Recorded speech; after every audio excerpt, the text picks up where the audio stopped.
Everyone, can everyone hear me? See me?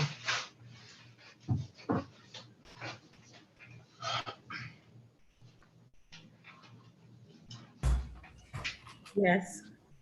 Commissioner Williams?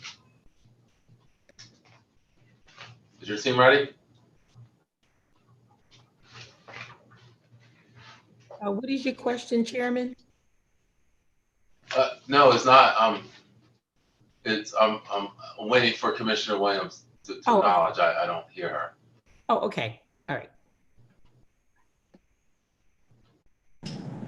Okay, we're ready. Okay. All right. Great. I just have a different view here, so I couldn't tell. You guys are still getting together. All right. All right. Oh, good evening, honorable members of council, Mayor, Chief of Staff, Tanny Washington, City Council Chief of Staff, Danny Walker, department heads, and members of the public. We're here this evening for the Public Works Department's budget hearing. And it's for the general fund and the motor vehicle fund only. I'd like to first start by recognizing members of the Finance Committee here in attendance this evening by doing roll call. Vice Chair from 4th Council District, Michelle Harley. Present. Council Member Xanthia Oliver, 3rd District. Present. Council Member Nathan Field, 8th District. Present. At-large Council Member Spadola. At-large Council Member Walsh. Council President Congo. Here. I'd also like to recognize other council persons in attendance by doing a roll call. 1st District Councilmember Gray. Here. 2nd District Councilmember Darby. 5th District Councilmember Fields. Did you get me a present? I didn't. You got me? Yes, I have you. Okay. 5th District Councilmember Fields. I have you down. 6th District Councilmember McCoy. At-large Councilmember Cabrera. Present. At-large Councilmember Dixon. Present. All right. And I'd also like to recognize, we have Mr. Robert Greco, Director of Office and Management Budget, aka OMB. We also have George Hayford from the OMB office with him as well. And in the Public Works War Room, we have Commissioner Kelly Williams, Deputy Public Works Commissioner Vincent Carocha. I believe we also have a Mr. Derek Akbar and Brian Mitchell, Traffic Division, and also Marlon Dietz. And I believe I have everyone covered in Public Works, but if I left you out, please, again, I would like to acknowledge being here, as we have other esteemed panelists as well tonight, and we have the public. So at this time, I believe I would like to turn it over to Mr. George Hayford for a budget summary of the Public Works Department. And before I begin, again, as always, the ground rules are we will have public comments at the end of Public Works hearing. And and we look forward to participation from the public. And public comment will be limited to 3 minutes each. If there's any follow-up information, as always, Ms. Marshall Bassnight from City Council will track and follow up on these requests. And if my colleagues have any questions, again, please raise your hand. Now at this time, Mr. Hayford, I turn it over to you for the financial overview, then followed by an opening statement from Commissioner Williams, and then a question and answer from council. Thank you. Good evening, Chairman Johnson, President Kungu, and honorable members of City Council. I would like to present the Department of Public Works proposed operating budget for FY2022 on behalf of Office of Management and Budget. The department proposed budget request, which includes the general and motor vehicle funds, is about $35.7 million. In the general fund, the department is requesting a total budget of $27.4 million, an increase of about $1.7 million, or 6.5 over the FY2021 budget. Here are the various account changes. Next slide. Personal services decreased almost $65,000 due to increases in budgeted attrition. This was offset by the upgrade of 36 positions during the appeal process in FY 2022 that added almost $60,000 to salary and benefits. Regular salaries rose by $75,200 or 1.4% due to a citywide 2% COLA, step increases for non-union classified employees, and annual reviews for executive and managerial employees. MS&E in the general fund increased a total of $375,000 for FY 2022. The total increase consists of the following. Electricity costs increased by $100,000 due to an increase in the number of city-owned and maintained street lights. Contracted maintenance increased by almost $125,000 due to the higher cost of maintaining aging structures. Professional fees increased by $112,000 to support the gateway cleanup initiatives, street maintenance, potholes repairs, and sidewalk installation. Landfill fees increased by $222,000 based on an increase on both the cost per ton fee and projected overall tonnage to be collected. The recent refunding of 2 older bonds issues, along with the issuance of a new money for the FY 2018 capital budget, have resulted in an increase of about $1.3 million to debt service. Next slide. Moving on to the motor vehicle fund, the department is requesting $8.3 million for its FY 2022 budget, which represents an increase of about $187,000 or 2.3% over the FY 2021 budget. Next slide. The following contributed to the increase. Repairs to equipment increased by $163,000 due to the higher cost of repairs to fleet equipment caused by minor accidents, repairs to the police and fire rescue booths, and the maintenance of older vehicles. Miscellaneous services increased by about $49,000 due to increases in motor vehicle fleet maintenance. Automotive equipment decreased by a net $121,000, although the expansion of the fleet in the Parks and Recs department added $165,000. This was more than offset by the $286,000 reduction in the cost of the annual vehicle replacement program. That concludes my overview of the Department of Public Works General and Motor Vehicle Funds proposed budget. And I'll be glad to answer any questions you might have. Thank you. All right. Is there any questions for Mr. Hayford? Seeing none, thank you very much, Mr. Hayford. And we will make sure to ask you any follow-up questions if we have any. All right. Now at this time, I would like to move it to Public Works Commissioner Kelly Williams. If you have a brief opening statement, Ms. Williams. I do, thank you. Good afternoon, Chairman Johnson, Council President Congo, member of council, members of the public. Thank you for having us today to discuss the general fund and the motor vehicle fund portion of our Department of Public Works budget. First, I'd like to reintroduce our team here today that will be presenting: Mr. Vincent Crocia, Deputy Commissioner, and Mr. Derek Akbar, Director of Administrative Services. Director of Transportation, Brian Mitchell, and Director of Operations, Marlon Dietz, are also available for questions. Second, I would like to thank the members of our Public Works team, particularly the men and women who have worked nonstop during this pandemic to provide completely uninterrupted services to the city of Wilmington residents.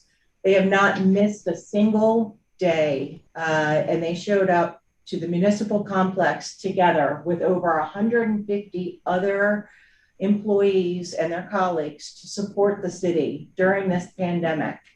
I really want to recognize their hard work and their dedication to the city, and just really express my sincere appreciation for everything that they do on a daily basis, especially during these really challenging times.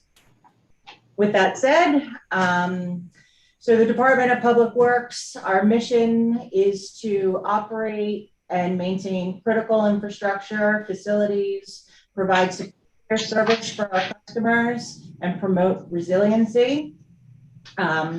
As you all know, the Department of Public Works is complex, and we provide a wide array of services, including once a week recycling, residential solid waste collection, treatment, distribution of high quality drinking water, collection and treatment of sewage, stormwater management, cleaning and sweeping of city streets, street construction and repairs, maintenance of traffic signs and signals, line striping, storm preparation, snow removal, debris cleanup, maintenance of city fleet and city properties, collection of maintenance of GIS data, and much more.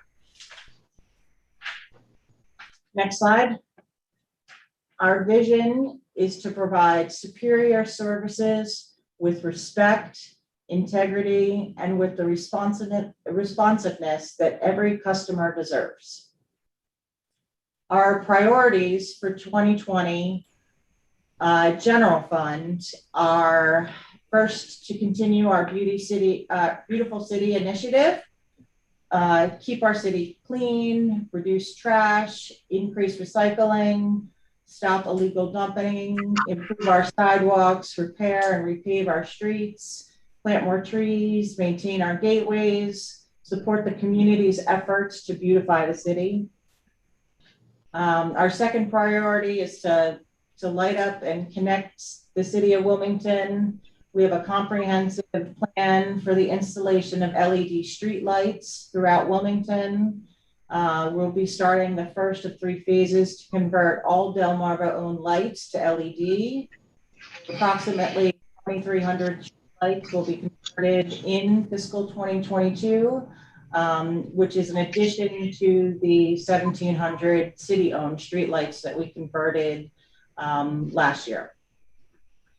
Our third priority for 22 is to provide easy access to public works and to track our progress. We'd like to do this through 311 and make it easy for every single customer to make a service request. And while doing so, it'll allow our department to track our responsiveness. For 2022, we'd like to make reporting easy through by creating a new app for smartphones. And lastly, one of our priorities is to explore options within our city fleet to move towards electric vehicles or hybrid vehicles wherever possible.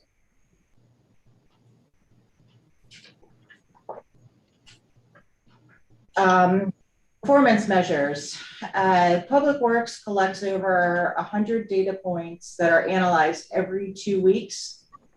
Some of those examples include street paving work by the city every two-week periods, trash and recycle collection rates citywide, the total number of public works service actions broken down by group, public property, sanitation, sewer maintenance, street cleaning, street maintenance, transportation, trees, water, engineering, city vehicle fleet performance and availability of fleet, the percentage of public works service actions closed by groups and measured in the terms of median number of days, special service task total broken down by tasks such as special pickups, catch basins blocked, dead animal removals, water leaks, sewer backups, potholes, trash mist, recycling mist, yard waste requests, illegal dumping, requests for new trash or recycle bins.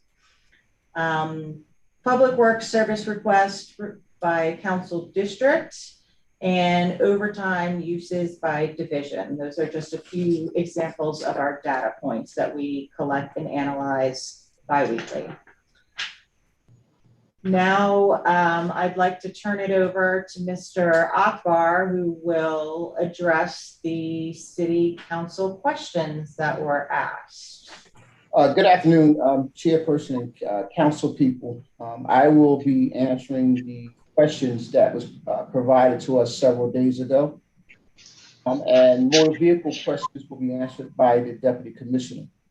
We can proceed. So,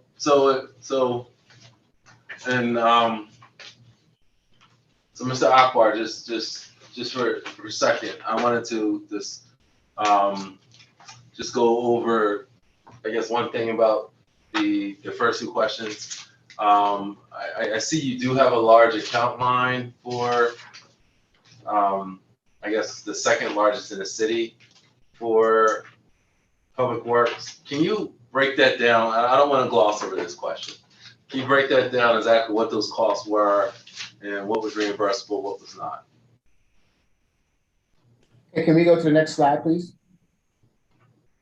Okay, out of our general fund, in regards to that question, COVID-related employees came out to be $178,000 roughly, and as far as COVID-related overtime, it was $34,000 out of the general fund. We're not discussing the water fund right now, but it is up there for you to see. Total overall for Public Works with the water fund and general fund, it was 341. So, Mr. Akbar, going forward, I imagine there's anticipated impact on the fiscal year 22 budget as well, isn't there? Yes, there is. Okay. Are these costs going to be, I guess, significantly less, I guess, because vaccinations improving, or do you suspect it to track the same as last year? We anticipate that the cost will be less. Okay. Gotcha. All right. Thank you for clearing it up, because and as you go into here, because I think out of your department probably, and Commissioner Williams hit the nail on the head, your department's impacted probably one of the most in the city with COVID. So can you go into this breakdown here? Sure can. Landfill fees are being impacted by an increase of roughly 19% in residential municipal solid waste tonnage.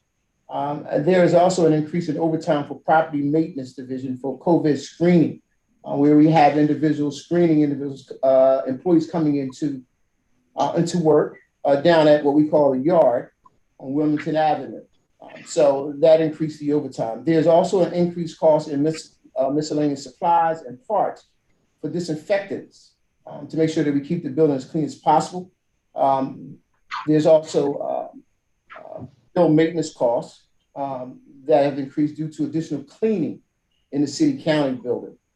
Temporary agencies costs have increased due to drivers required to shuttle sanitation truckers to sites due to limitations on the number of employees allowed in the truck cab.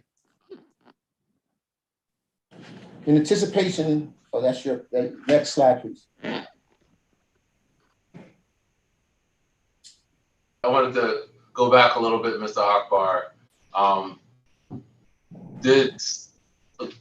Were there significant positive COVID cases with truck routes? Because I recall at some point routes getting delayed due to COVID. Has that alleviated recently? I'm going to defer that to the commissioner. So our department did an absolutely amazing job of keeping the number of positive cases down. So even though there's more than 150 employees showing up every day at the municipal complex, we had relatively few positive cases. And that was due to the fact that our building services, our building maintenance department deep cleaned the yard, if you will, every Friday. And we spent a lot of money in overtime actually having that building deep cleaned once a week at least. And they just did an amazing job. So I would say relative to the number of people that we had coming in and out of that building daily, Monday through Saturday, we had a very, very low number of positive cases. There was one instance in the beginning in which there was the water meter division had a pretty high impact, and many of those employees were sent home. But the trash sanitation group never stopped collecting trash. The street cleaning division never stopped working. Same for transportation. So we did not have any interruption in service at all, which is amazing for a city of this size. Okay, and with a lot of these deep cleanings, were they, because you mentioned overtime, so a lot of them were in-house cleaning, I guess, departments versus contracting with a third party? It was both. So we hired both outside contractors that had, high grade chemicals that would, come and spray. And then after a few months, we invested in our own equipment so that we can do it internally and save those costs. Okay. And the cost to invest in those, that was reimbursed through COVID money. All right, thank you for clearing that up. All right, Commissioner Williams and Mr. Akbar, we can then move to question number 2. Talk about the American Rescue Funds. Again, I know some of it's in flux, but some is set. So, your department's going to play a critical role. So right now, is there an idea of what facets you'd be possibly investing in?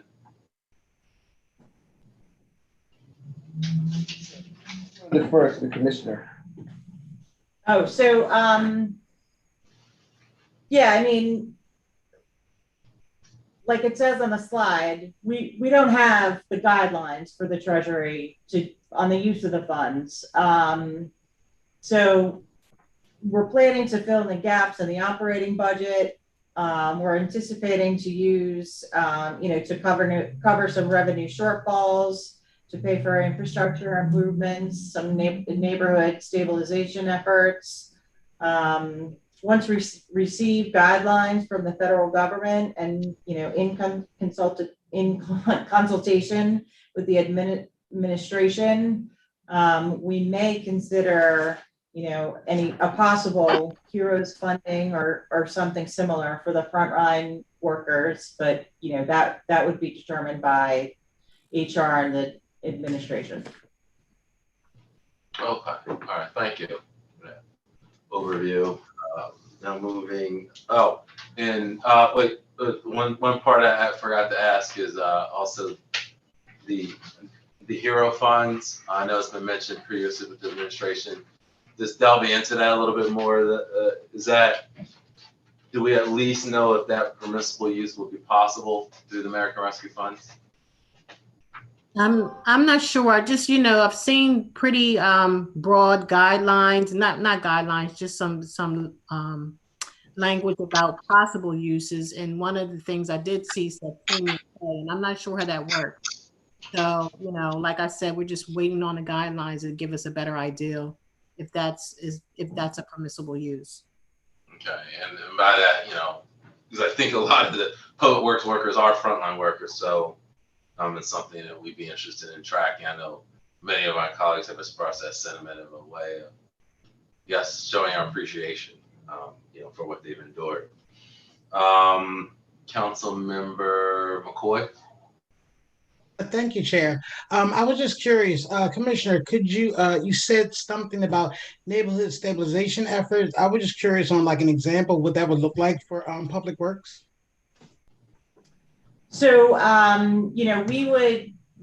we wouldn't necessarily be the planning portion of it, but we would be the support effort. So whatever infrastructure was was needed, right? So if, you know, if sidewalks or road or trees were part of that neighborhood stabilization effort, that's where Public Works would come in.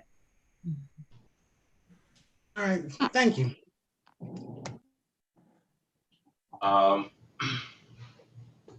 Now, if we could then move to the general fund questions. So can you just give a brief overview of the vacant positions and the timeline for filling? Mr. Chairperson, if you can move to the next slide, please. Okay. Presently, we have, if you look at the slide in front of you, presently we have 15 vacant positions, and out of that 15 vacant positions, we plan to fill 7 vacant positions as soon as possible. 2 sanitation drivers, you'll see that's listed on there, 2 equipment operator 4s, 3 general labor 2s. The position with the oldest life on our vacancy list is a signal electrician, which is at 673 days. The position was posted and the director has a list of applications for review. We are working closely with the human resource to fill the vacancies as quickly as possible. And that is also once we get the approval from the chief of staff. Okay, so Mr. Akbar, a lot of these positions seem to be physical positions, labor, sanitation. Are these vacant due to, I guess, just general folks moving on, or are folks getting injured during the pandemic? No one on the list has been injured. It's folks just moving on. Nutrition, yeah, nutrition. Attrition, retirement. Yeah. Okay. The labor market's tight. All right. And is the city doing more to make the position attractive? Even if you're looking at different pay scales or any incentives to coming on? We are actually exploring other places that have positions similar to ours and their pay scale. And then we pass that information on to HR.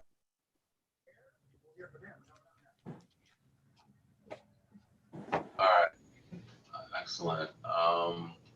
Councilmember Gray. Thank you, Mr. Chair. My question is sort of similar to yours. With all the people allegedly unemployed, why is it so difficult to fill these positions? Do they have some special skills? Well, I know which one? You were talking about the electrician, but for like the general laborers, are there special skills? So can I just respond to that? As you recall from early on in our discussions in the budget hearing, I think I probably even mentioned this in the mayor's budget hearing, that we are currently under a hiring freeze. So it's not like the position became vacant and they couldn't get it filled. These are considered on a case-by-case basis. And depending on what that need is, I approve it at that time. So the ones that he's filling fairly quickly, I think it's like 7 of them, those are the ones that have been approved by me. Follow up, Mr. Chair? Yes, please. Well, the ones that aren't approved, are they funded? They Yes. are funded. Yes, they are funded. And what's happening with that money since they're funded and you're not paying anyone? Remains in fund balance. It remains in the fund balance. That's part of the attrition line that Mr. Hayford spoke about when he gave his opening remarks. Attrition was higher than expected due to the large number of vacancies since the salary and benefits weren't being paid out. Okay. And we have had up to about 36 vacancies during this whole time.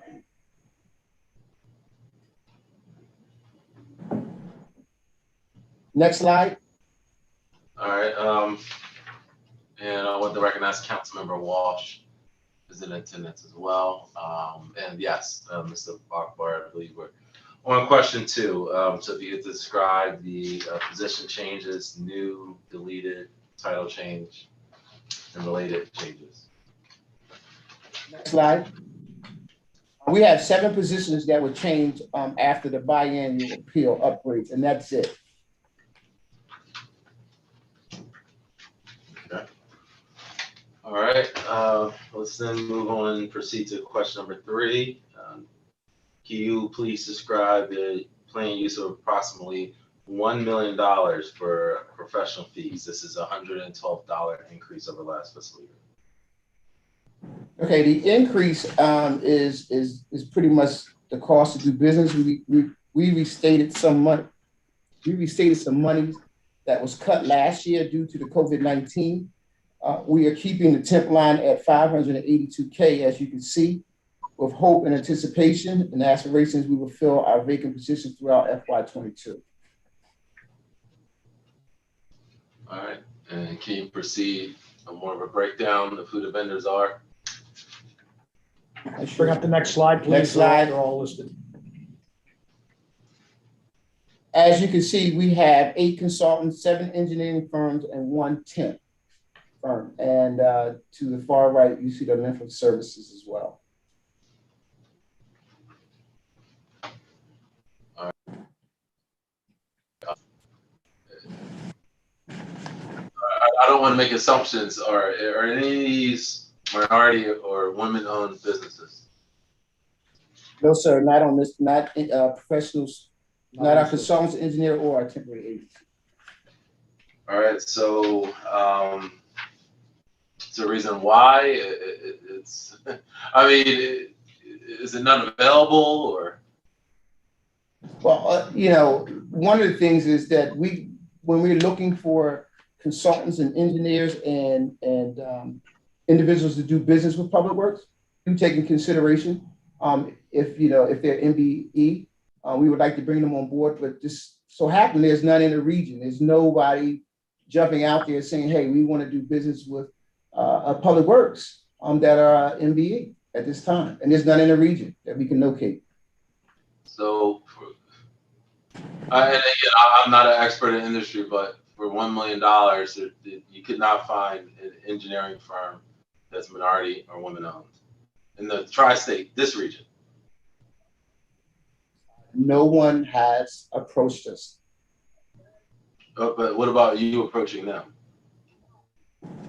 Well, we publicize. I mean, you know, when we put it out there, we publicize. I mean, you know, in our water side, we do have some MDEs, and they do jump out. They see it and they press to do business with us. Well, these are all one-year contracts, so this is something I know my colleagues have shared the sentiment. We want to see some progress. I'm not saying all the contracts need to be minority women-owned, but if we don't start seeing some progress, I'm not sure how, you know, we're going to be at this same repeat, you know, and it's 2021. I'm sure there's some engineering firms in the area that would be interested in, you know, some Public Works contracts. I'm sorry, Chairman Johnson, but all of these contracts, you know, the bulk of them, you know, large, if it's a certain threshold, of course, if they're professional contracts, they don't necessarily go through that procurement process, but many of them do. But the difficulty that Public Works has is if there's not a minority firm out there that specializes in these types of services, we can't create that. So I think they would love to entertain bringing on a minority firm, but if they're not out there, I don't know what you guys will have us do. All right, I will pass it on to Councilmember Darby. Thank you, Chair. I know of a minority firm that could be used for that. They are out there. They just haven't been reached out to. But my actual question was to the Integrity Staffing Solutions. Looking at the hourly rate. One, how did we come to the decision to use Integrity Staffing? And then why is someone getting paid $10.10? Like, how does this work? Explain this to me. And then why are we working or partnering with a company that pays someone $10.10 an hour? That's not even livable. Want to defer that to the Deputy Commissioner.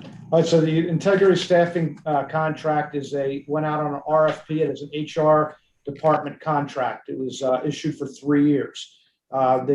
There's different positions called out there, and we take a look. Normally, if there's a position not specifically called out in the case of like chuckers, we take a look at what we pay our folks at level 1 for entry, and we pay the temps coming in an appropriate rate similar to what a level 1. There's 7 levels in the city pay matrix, and we would pay them something equivalent to what a level 1 person being hired, grade 1 being hired by as a city employee would get. We can't bring the temps in and pay them more than the city employees are making. The 1010 per hour was passed in an ordinance by council several years ago. That's why the base rate that you're seeing on the chart for street cleaning general labor ones is 1010. May I follow up, Chair? Yes, please. Yeah, so something that I would like to see is, well, I wasn't here for the ordinance. I don't know when that happened, who will approve someone to get paid $10.10 an hour, but that's something I'm interested. Hopefully your department can advocate for city employees to get paid more. We talk about having holiday parties and spending all this money on food, but we don't even pay people livable wage, or we're not partnering with contracts to give people livable wage, but we want to have a party with $29K of food for a holiday party. Makes no sense to me, but thank you. And Ms. Bass Knight has a question. Yeah, I just want to clarify that, the contract came before council, but council doesn't negotiate the rates that's in the contract. So, I just want to be clear on that. The contract came before council, but council can't make any changes to the actual contract itself. So I believe when this was discussed in HR, the contract with integrity staffing is due soon, because I believe that contract is about to expire. So I just want to share that with the council. Okay. Thank you very much. And Councilmember Dixon. Thank you, Mr. Chair, and thank you for that clarification, Marshall, because I was thinking that too. I don't think we set the rate. My question was somewhat to what Councilwoman Darby already alluded to, but also, is there a separate cost per hour for the Clean Wilmington Beautification Initiative? Is there a specific amount hourly that they're making? I'm not sure what that rate is, Councilwoman. So I think what you're speaking to are are you talking about the clean neighborhood groups? Yes. The groups so those groups individually determine what they pay their individual people. So the way that works is that, money goes to each of those neighborhood groups. They determine what they pay their individuals. We don't dictate how or when it's done. We just really give them more or less a grant to do that. And that actually does not come out of my department at all. We provide that group with support by collecting the bags that they collect, the trash that they collect. And some supplies. We don't do any, Public Works does not do anything other than that. Okay, thank you for the clarification. I just wanted to make sure I didn't see it as on the integrity staffing, but I just wanted to make sure. It's not part of integrity staffing. It's not part of Public Works at all. That's that's a mayor's department. Real estate and housing. Okay, real estate and housing. Yeah. Okay, comes out of real estate and housing. Okay, thank you. And Commissioner Williams, I just did not get off on a tangent, but I think with integrity staffing too, we're knowing where it works to renegotiate contract, but there's also pending legislation in Dover to raise the minimum wage. So I believe this may have an impact. Obviously, this fiscal year, we're not going to see it, but I think we're going to need to rework how this even works in general, because all these rates would all be, I'm pretty sure, under their first step threshold. So as a city, you would have to look at the cost of outsourcing it to Integrity and kind of what we get in return. But I think that's absolutely. If Dover changes it to $15 an hour, then the individual street cleaner, general laborer would get $15 an hour, and then Integrity gets a 30% upcharge on top of that. And so, yeah, we would need a significant increase in our temporary staffing. Okay, gotcha. Council Member McCoy. I just wanted to add that when it came to Public Works, I just want to state that they were not really that integral when it comes to the clean jobs team, but previously there was a set amount. So the whole, so I don't think that they probably have that understanding. But to my understanding, there was a set amount that each of the different groups, that they were supposed to pay their workers. And I'm actually hoping that that is still the case, that they will not get to pick and choose how much their workers will actually receive they're actually working right now, but for the next fiscal year. I hope it doesn't change. I think you're right, Councilmember McCoy, but I will check on that. Okay, thank you. Councilmember Darby. Yes. Yeah. I would just would like to ask, would Public Works make it prioritize that even if the state doesn't pass $15 minimum wage, why do we have to wait for the state to do it? That we will make sure we have contracts with people that pays people to live. How do you live off of $10?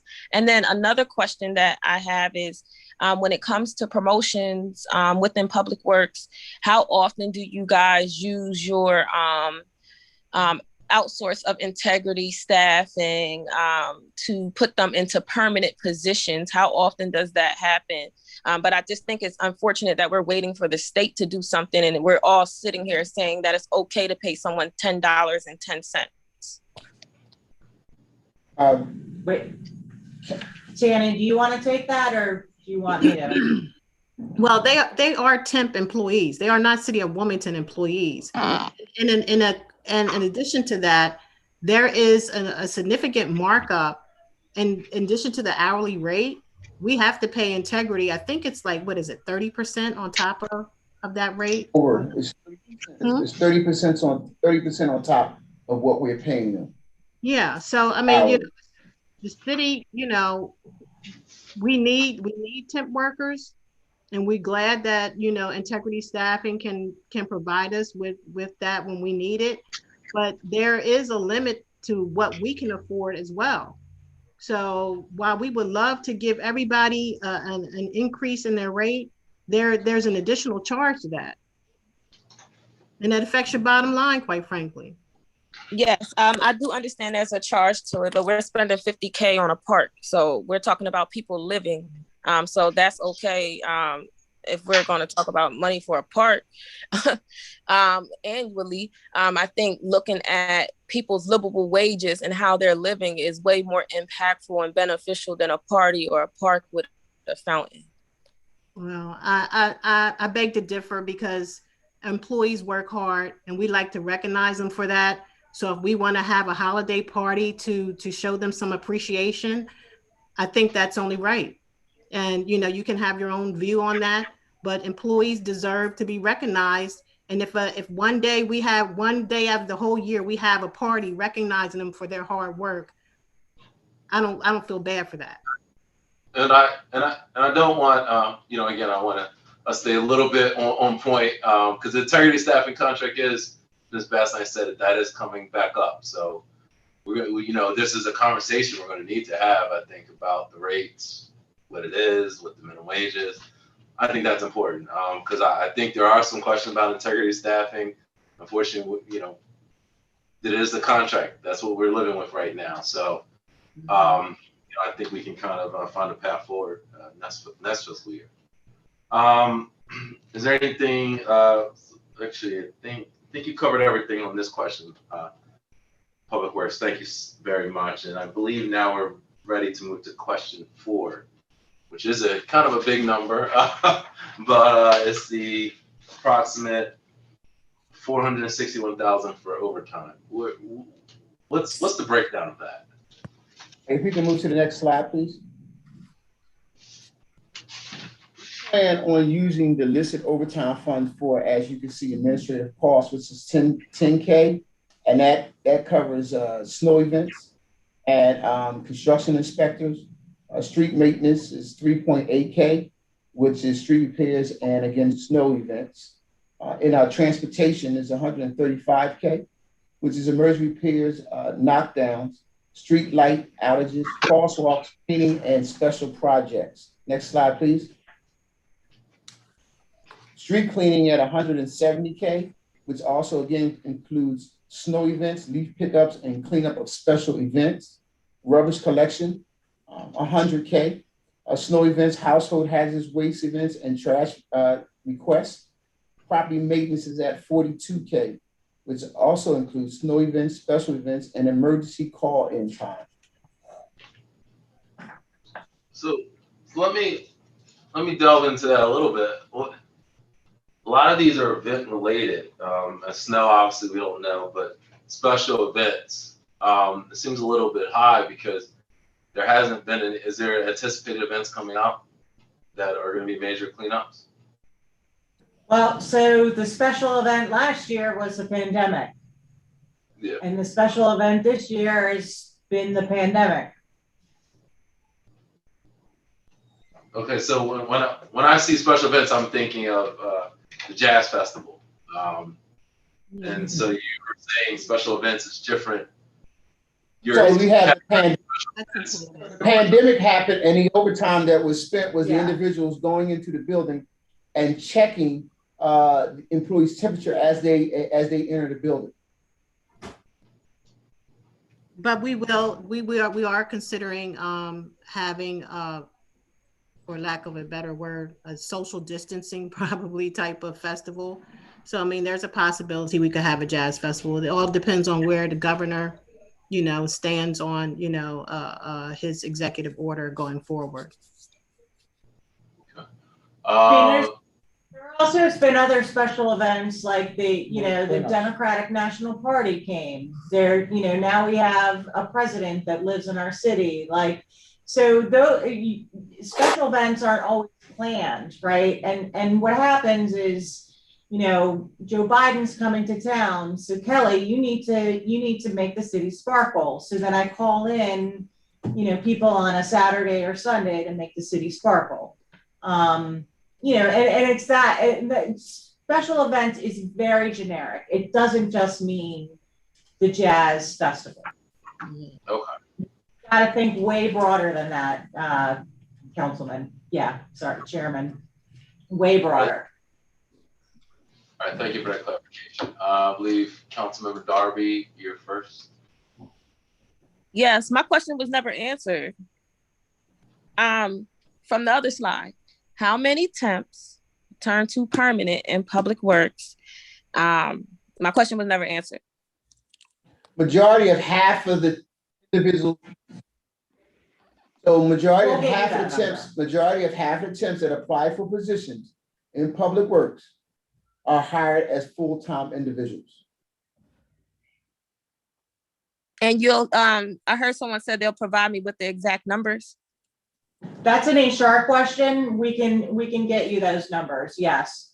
But generally, when there is a temp that applies for a position, they are hired. However, there are competing. There are several competing issues with that because the union would prefer that temps not be hired and that their union employees be hired.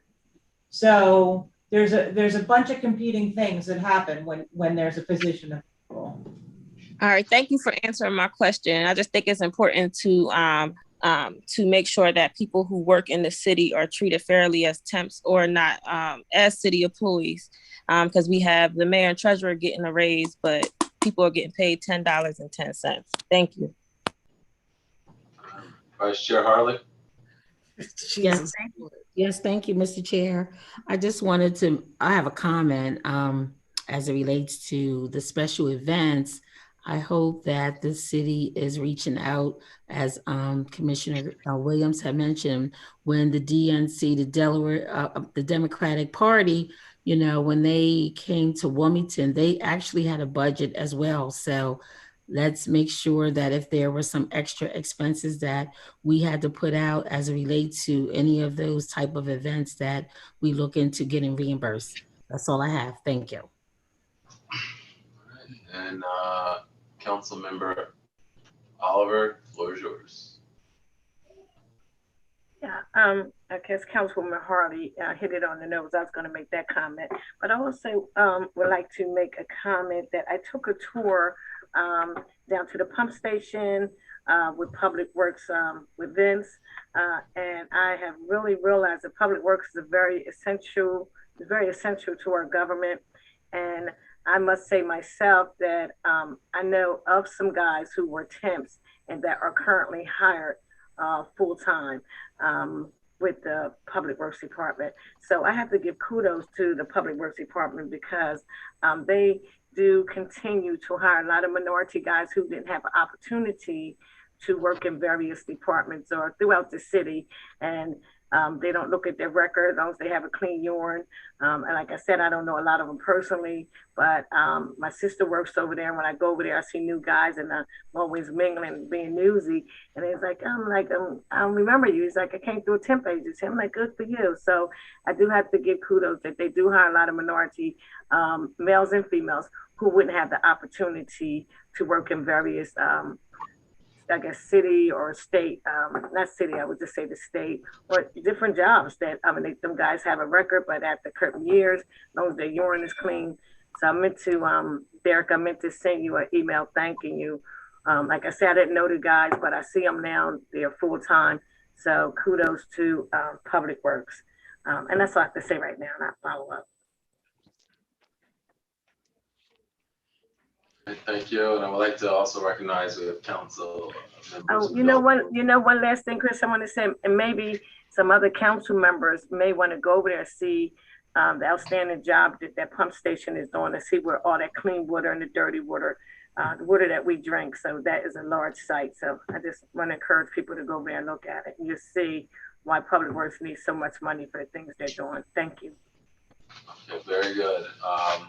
And again, Councilmember Spinola, I want to mark him as being here, and then I'll turn to Councilmember Fields.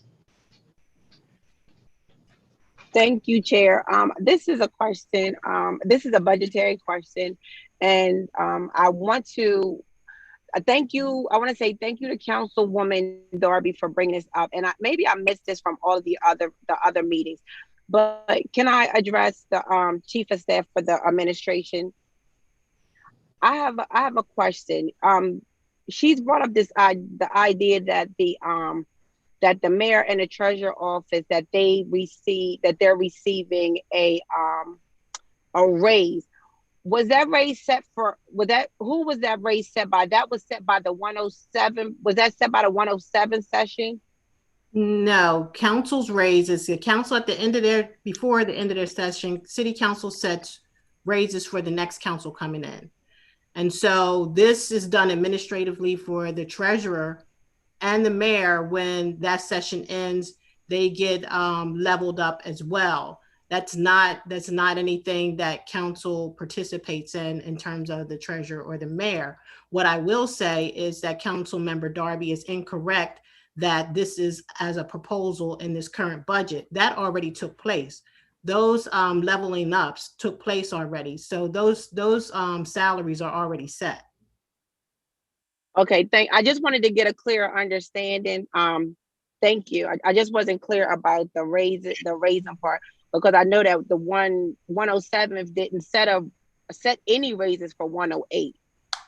So I just kind of got confused. I'm new, so I don't know. So I just wanted to ask that budgetary question. Thank you. And Ms. Bassnight has a clarification. Councilwoman Fields, I just wanted to clarify that the 107th session did set the salaries for the council for the 108th session. The salary increases just don't take effect until January 5th of 2022. Okay, so I just want to, just to make sure, that council persons are aware of that. And thank you. Councilmember McCoy. Thank you, Chair. Okay, I just wanted to basically repeat what Ms. Bassnight actually stated, and that yes, I am one of the ones who actually voted to have an increase. A few of my council members, I guess, felt as though because of COVID, that an increase would not be necessary or needed, or that we should actually forfeit it. But I still felt as though it is needed. If they knew exactly how much work I did, and basically, what I've done, I felt as though the only thing I could forfeit maybe was that first year, but I felt as though, why would I deny 108? If I wasn't going to be here, why would I deny 108 their increase? And you deserve it, as does the mayor and treasurer. Yeah, thank you. All right, so I do want to keep this. All right, yes, and I agree. Councilmember McCoy works very hard. And we all do. So, the city is certainly appreciative of your work. Councilmember Oliver, anything further to add? Yeah, so last thing I want to say, I want to agree with Councilwoman McCoy. But just listening to the budget and listening to other departments, as hard as council members worked and we're the lowest paying on the poll, I think we should have just went on and really gave our own self a budget, increase for 2001. I'm sorry. All right, Councilmember Cabrera. Yes, thank you. First of all, thank you to Public Works, especially during this trying time of COVID, to continue to deliver services in the city uninterrupted. And that speaks volume to the organization and the diligence that you undertook during COVID. We're talking about raises, and just, to be clear, there is cost of living raises across the board that the non-union employees get. That includes the mayor, the treasurer, and others, and even city council. The unions do their own bargaining and negotiation, so their raises are determined accordingly. I do hope that they raise the minimum wage, because I do agree. $15 has been deemed as a livable, not the best, but a livable, a fair living wage. And that is what we're all hoping to be there. Again, we're in the budget season, and the only thing I'm thinking ahead is, we got by this year without having to raise property taxes. So we also have to justify to our constituents when we're raising, we want to give people more monies. That's great. But then we have to justify those expenses. We're looking at a loss in city wages because those offices right now are sitting empty.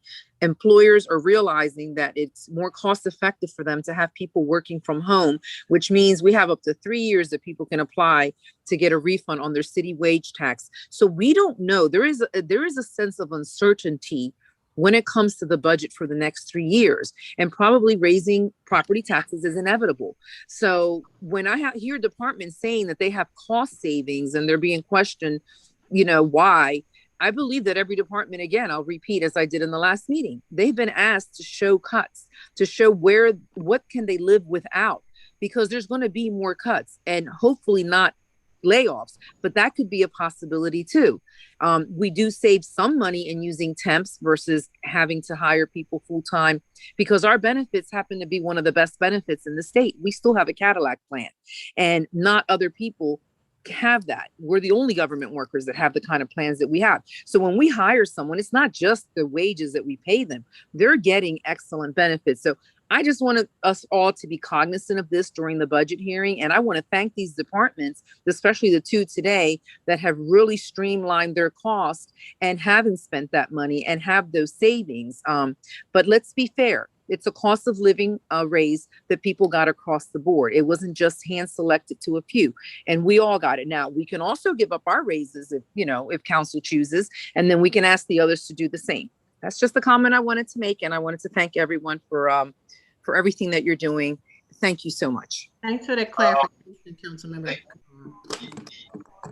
Yes, and again, I just want to, Ms. Bass Nice reminded me again, this is I think a deeper conversation about wage equality. And again, as a city, we do have to look at those costs because, you know, integrity, there is a markup, but we don't have that contract before us right now.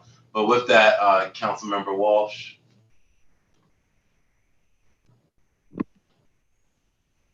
Thank you, Mr. Chair. Since statements are being made here right now, I'd like to make a statement.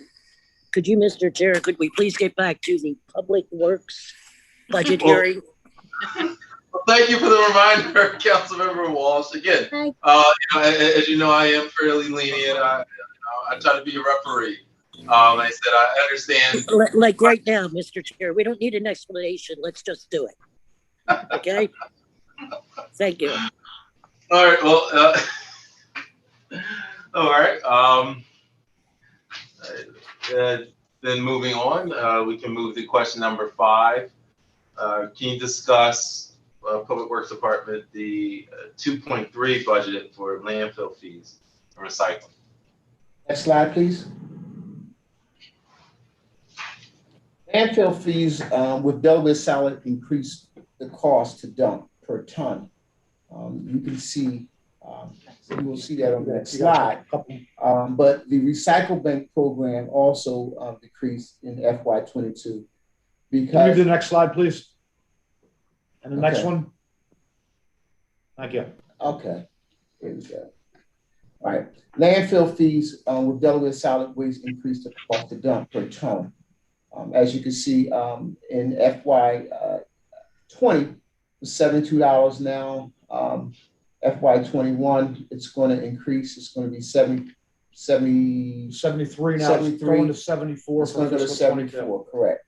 The Recycle Bank decrease in FY22 budget, proposed budget amount is due to we've already purchased carts and so forth, and it's now just the financing and the replacement cart, the amount that we will have to pay for replacement carts. Next slide. Part of the other question asked about the diversion rate for recycling. That's in the chart for the last 2 fiscal years in fiscal 21 year to date.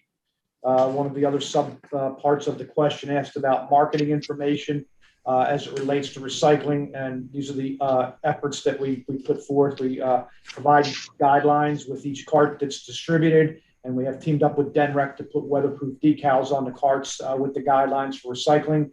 Another sub part of the question asked about container replacement. We've got 6,000, a little over 6,000 active recycled containers that need to be replaced. These were containers that were rolled out when the program started in 2006. Our plan is to replace 25% of these, or approximately 1,500 carts in fiscal 22. Next slide. That's the tipping.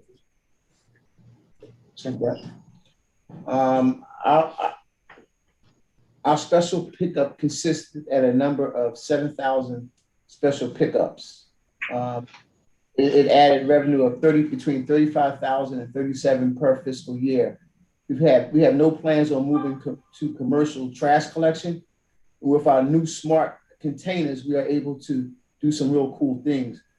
Just to highlight one is the GPS system that's located within these carts allow us to locate and recover lost, stolen, and moved carts. Now, as a follow-up, Mr. Akbar, it's been thought about integrating special pickup and trash collection with 311? Because I say for me, this is one of the top constituent complaints or concerns about trash and when they're coming and how to coordinate. And as well as I know several of my colleagues, that's the #1 question. So is there thought of integration with 311? I'm going to defer that to the commissioner. So there's clearly a need for us to address special pickups. I mean, when you look at the amount of resources that we expend on special pickups, so if you look at FY19, 7,615 pickups at a, and we're only collecting $36,000, that clearly is not even covering the cost to answer the phone calls, right? So 7,600 phone calls. I mean, the amount of resources that we're expending for these special pickups is enormous. And we have to address it. There's different ways that we can address it, but I don't believe that there's any sort of consensus. So there's just sort of ideas on the table, and the administration's got to come up with some ideas and on what we should be doing. Like maybe app integration or something like that. Just I'm sure there's a better way. Again, I know there's a time and a place to discuss that, but it is a top concern. We see in many districts, pretty much every district is special pickup. Yeah, it's a balancing act. So if you take special pickups away, then it's going to increase illegal dumping, and then now now you just have trash everywhere, and so there's got to be a way. But it is a service that is unique to Wilmington. If you go to the county and you pay for your trash service outside of Wilmington, your trash provider does not let you just dump an entire household and they pick it up for free. But that's something that happens here in Wilmington. But it is something that needs to be addressed. And I wish I had a magic wand and a silver bullet to figure this out, but we're going to have to do it collectively. Thank you for the overview, Commissioner Williams. All right, now turning to Councilmember Craig, leave your first up. Thank you, Mr. Chair. I hope you don't go to 311 because I've expressed before that there are some problems with the 311. And I must compliment you on your call center setup.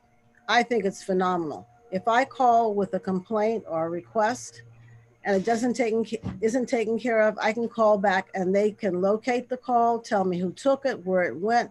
I think it's fantastic. So please don't go to 311. And I want to compliment you on that service. But I must say that I think we need to get better advertisement out about pickup, special pickups, because I know I had a couple community members that were irate because when we had the rain, their basements flooded, they put the stuff out, they called for a special pickup, and you were 2 or 3 weeks behind. And I think there's an L&I law that says that it can't be out there for more than 48 hours. So then they were concerned about getting a ticket. So I think there needs to be more communication on what the rules are about special pickups, that you shouldn't put the stuff out first and then call a special pickup. You should get an appointment and then put your trash out. Thank you. Councilmember McCoy. So. Thank you, Chair. I just want to say, thank you very much, Public Works, especially to, I want to say, my friend Marilyn Deeks, because he has been Johnny on the spot when it comes to me in this special pickup. But I do believe that we definitely need to have another way to address it. My area actually has had basically a crisis of dumping since I've been here. We definitely cleaned up quite a bit, but it's still prevalent. And one of the things that we did pretty much right after the election was we partnered up with the state to do a cleanup, and they actually brought like 3 huge bins, like the dumpsters. And I just felt like if the state is willing to do that during like these cleanups, if we can actually start partnering with them on a coordinated basis, that they're bringing these bins like every other month. So when people need to put their stuff out, they can. I think that would actually save us a lot. Because honestly, I feel like we see these things in cycles. When people get all of a sudden they get like an increase or a boost in dollars, then they start buying new furniture. Or all of a sudden now they need to move, like leases and things of that nature. So it's like we start seeing these things in fluxes. And I feel like we may be able to calculate by special pickup, figure out when we need to have these dumpsters out and advertise to the public. Like if you need to take your chair or mattresses, this is where you need to go. I just felt like that's probably the only way to go, because right now I don't think that you are right, Councilwoman Gray. You're supposed to call special pickup and set an appointment even before you even put your stuff out on the curb. The stuff not supposed to go out there until the night before. So I just want to make certain that you're aware, because I've tried to explain that to my residents many, many times. Thank you. Councilmember Darby. Yes, I want to say that, yeah, great customer service for Public Works. I didn't even know we had a constituent services. I call Public Works so much over the years of living here. But I do want to understand and probably like outline like exactly what Public Works customer service, like what do they offer? Because I know I call them for special pickup most of the time, but like a list of reasons why people will call Public Works versus constituent services. And then I had a question about city-owned dumpsters. I don't know if do we have those and how can I request it? And then my other questions, it says fees collected. So every time I do special pickup, it's free. So there's times that people are charged for special pickup. Is that what those fees collected are? I don't know if I missed that part.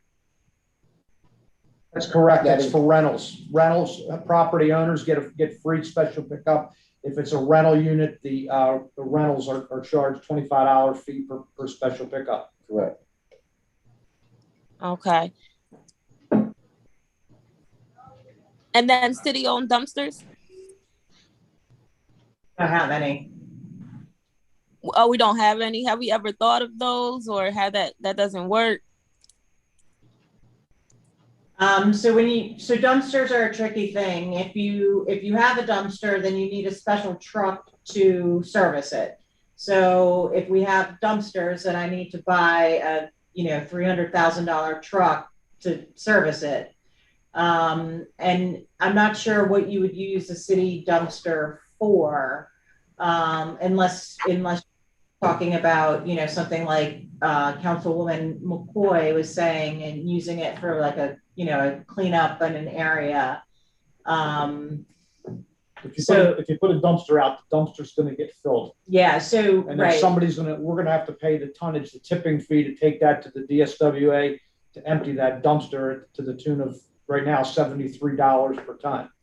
So we did have some dumpsters at city-owned buildings, some fire stations, police department. We have moved with the rollout of the container program a little over a year and a half ago. We've moved almost exclusively to the rolling carts and containers. There are very few dumpsters left that we're picking up because, as the commissioner mentioned, the replacement vehicles are $300,000 plus for a front load dumpster vehicle, and you can't just have a backup if the one goes down for maintenance. So those vehicles were at end of life. So we made the decision to get out of the commercial business. It's just not a space that is profitable for us to be in. We're funding this with tax dollars. So that's what's supplementing it. So there's plenty of private haulers out there that do dumpster collection, and they price those services accordingly.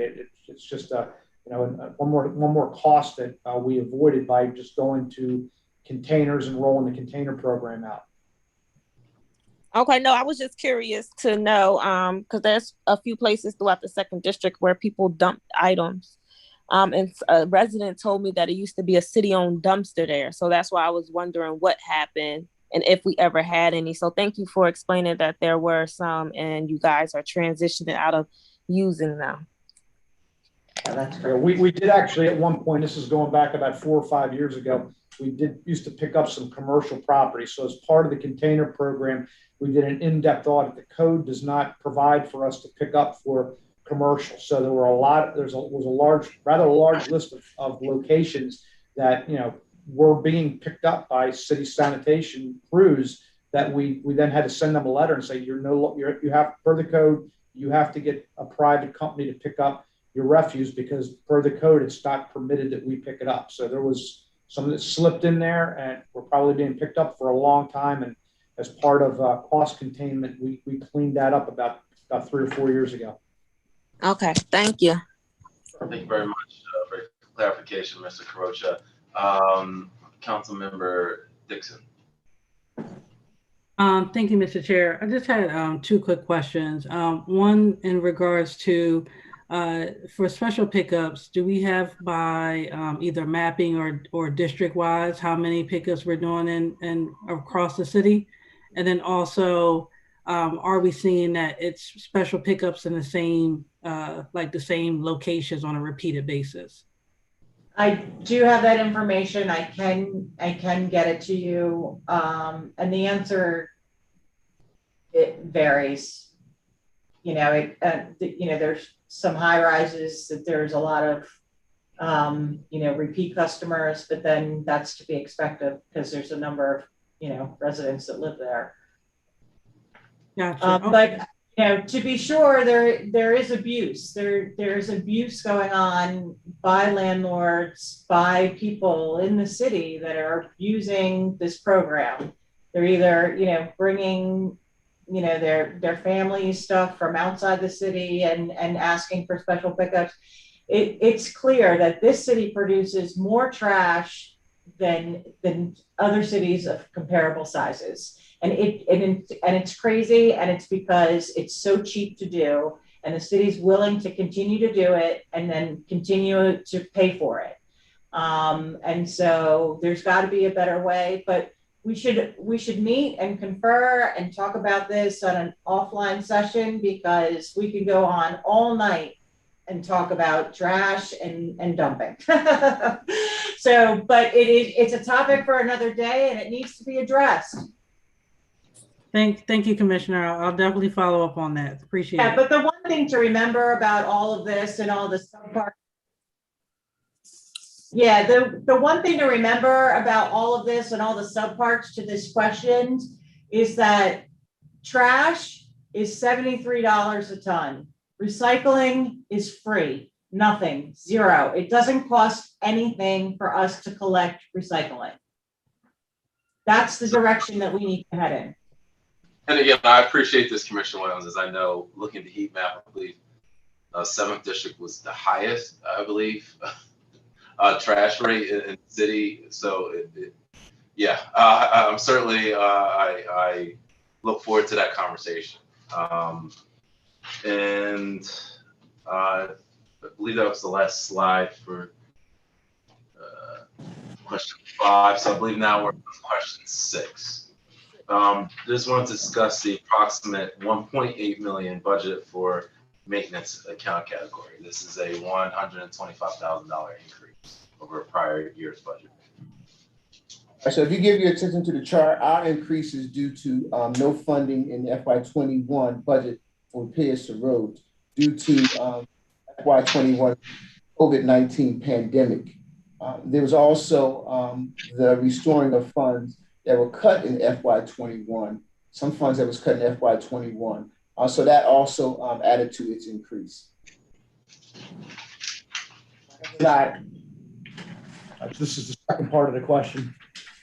Yes. Okay. And go to the next slide, please. So these are the major categories that make down the contract and maintenance group and the amounts for each line and what they're used for. Repairs to equipment, $74K. Repairs to building and structures, $146K. Next slide. Repairs to miscellaneous, $10K. Repairs to roads, $50K. Building maintenance, $1.3 million. Green space maintenance is $175K. The Amoresco, next slide. Amoresco. Yeah. Amoresco project is split based on building occupancy, 70% city and 30% Newcastle County. The improvements made to the city and county building as part of the Amoresco project has resulted in lower overall electricity costs and allowed the city to install upgrades to the heating system and lighting throughout the building. Next Is there, I have a question, Mr. Akbar. Is there any thoughts besides the Amresco project? Is there thoughts about trying to, I guess, get greener, get certifications such as well certifications, things like that, that would save costs in the long term? It's very difficult for this building, Mr. Chair. This building was built in 1974, and some of the Amoresco work that we did back in 2006 was allowed us to perform upgrades to the heating system, move away from fuel oil over to nat gas for heating. Also resulted in fluorescent lighting being put in throughout the building. Now, again, this project was done in 2006. And it was a 15-year amortization. So this is actually the last year for it, and that project will be completely paid off between the city and the county. But what we're typically doing now when we're renovating spaces, we're moving to LED lighting and other things that are even more energy efficient. But to try to go to lead contracting or something along that line with this building is very difficult. It's very costly to get into the various occupant spaces in a building like this to do retrofitting. We're trying to do what we can in places as it relates to modernization of the elevators, perimeter heating around the building and so forth. But again, some of these things come kind of slow because you're working in a mainly almost fully occupied building. So somebody's being displaced whenever we're working in an area, or we have to plan the project and phase it in such a way that we're not disrupting the normal operations of the departments. All right. Moving on to question number 7. Can you discuss the protection? What? What you doing, Scott? Sorry, I have a little tech issue. Okay. All right. Can we discuss the proposed funding for municipal street aid and just even clear it out for new council members and members of the public? Can you describe just in brief what municipal street aid is? Because it's not Absolutely. clear from that. Okay, so if this is the question, and then we asked about LED lighting as well as an increase for electricity. Can you go to the next slide, please? All right, so municipal street aid, we project at the same level for FY22 as was received in 21. So for the new council folks and anybody listening, municipal street aid is funding that we receive through the state. The state passes their budget, and they do an allocation based on population lane miles of street. So that is how we get our allocations, based on mainly on the miles of city maintained roads. So right now we're around 135 miles of roads. So as we add or delete road inventory, in other words, if new streets are taken over by the city in developed areas, that adds to the amount we get. The General Assembly typically passes an amount, and it may be $6 or $8 million a year, and then it gets divvied up according to a formula that they utilize. So there's also a full set of guidelines for what municipal street aid can be used for. With us, it's pretty easy. I use it to pay for electricity for street lights and traffic signals because the amount that we get in municipal street aid right now is far eclipsed by the amount we pay in electricity every year for street lights and traffic signals. So that's what we typically use that for each year. Next part of the we received spoke about LED lights. So for 22, we are we're rolling out a first phase of a project with Delmarva Power. We plan on converting 2,267 out of approximately 6,800 streetlights to LED. We've just previously done about 1,800 or so city-owned streetlights that were converted from high-pressure sodium over to LED. And the third part of the question asked about electricity costs. Costs are going up because additional streetlights are being added to our inventory, which is which are tariff charges. So there are areas in around Front Street, the old Bank of America MB&A buildings, where there are lights that were private lights that we are now being asked to take over. Also down on the South Madison Street, the bridge approach and so forth, there are quite a number of lights down there that are being added to our inventory, and that drives the cost that we have to pay for electricity. We've also had a slight increase in cost experience at the municipal complex for electricity, so that makes up the $100K increase request for 22. Okay, all right. Councilmember Walsh, you still have a question? I just wanted to ask them one, I guess, technical thing. On the street lights with the LED, which I hate, by the way, I just don't think they give as much light as the old lights do. But I noticed in New Jersey that when you're going down their roads, they have solar panels on most of their signs. Has anybody ever noticed that? Yeah. Yes, you have, or no, you haven't? Yeah, I've noticed that. Has anybody ever asked about it? Like how they got it, or should I make that my plan? I'll look into it. So I think what the, I think that the panel basically, provides the power for the light, obviously. I mean, maybe I'm stating the obvious. So I'll ask Brian Mitchell, we'll look into it, see how much something like that costs. Yeah, because these are on every pole. I mean, it's pretty interesting to see them. And I've meant for years to call somebody, but it never happened. So, but just looking at these costs as a way to save money. The 6,800 streetlights that we're upgrading, those are Delmarva owned. Right, so I understand that. Yeah, they probably would not be down with not using their own electricity, if you will. Maybe.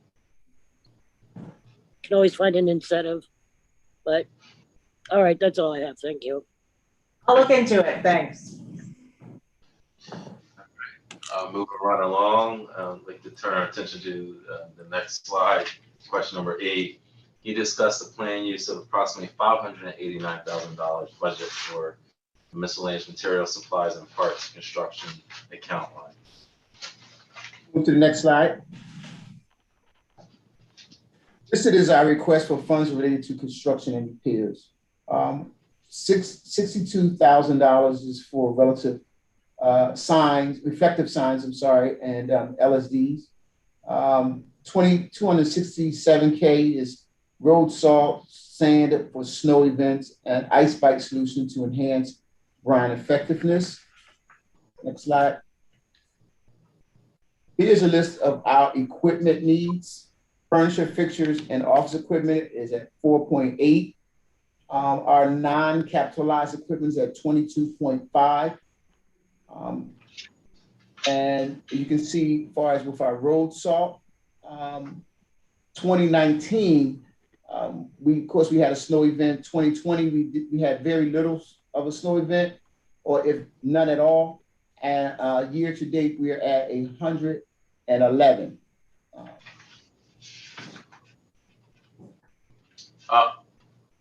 So I want to turn back, Mr. Akbar. If we go to traffic signs and signals and roadway markings, has this been a fairly fixed account line, or has there been much movement? Because I feel like this has come up often that we don't have in the budget for extra signs, or we don't have enough. Is this something we need to look at increasing? Well, I know we're going to embark on a project, Commissioner. The wayfinding project, and I don't know if that's included in the cost. So out of the non-capitalized equipment. Chairman, I think your requests are. I don't think that we've ever denied. I can't recall ever denying requests for just general signs. But the traffic signals are where it gets really expensive. So an individual traffic red light, red, yellow, green signal, those run between 250 to 300,000. That's where you'll see, Brian Mitchell and I do a little bit of pushback because those are expensive and they are not necessarily in the budget. But signs, you know, this, you know, the regular signs, I think that, you know, that those are covered for in the budget. So as a follow-up, Commissioner, and I guess it's kind of encompassing, and I should have asked it in a better way, is even though I know, and this may come under police, but even like the speed capture, I guess the speed radar. There's like, I think 2 in the city or something like that, and it moves around. And this is a constant need in many neighborhoods for this speed radar. Mm-hmm. And is there thoughts about including that even in the budget, or looking at ways we can fund more speed radars? Yeah, so that would have to be in the police's budget. We in traffic wouldn't necessarily be asking for that because it's, you know, speed and radar and enforcement related, not safety related, like traffic, safety related, right? So a lot of Councilman, while we were talking, I went through and checked the budget. So the budget here at $62K for traffic signs and signals is about the highest it's been for about the last 6 years or so, whatever that is in the 111 report. So essentially, we've done some retrofit projects back during 2010, 2011 to move all of our traffic signals over to LED. So these miscellaneous LEDs are essentially to repair knockdowns. If something's broken, you know, due to a strike from a tree limb, accident damage, vandalism, whatever, the traffic shop buys the equipment and they will go out and then effect repairs on these signals so that the traveling public can utilize the road safely, and we don't have to have someone out there, you know, an officer or someone out there directing traffic. That's what this funding is used for. All right, thank you very much for the clarification, Mr. Carocha. And Commissioner Williams, I think that helps answer my question, because I was somewhat confused about why there's the lack of traffic signals and a better way we could do it, or traffic speed radars. And I believe Councilmember Gray has a question. Thank you, Mr. Chair. My question was really about the lights, the previous slide. Haynes Park has Delmarva lights. Are they going to be replaced with LED lights also? They're very harsh. I would like to have them removed and replaced with vanity lights, but I don't think that's happening.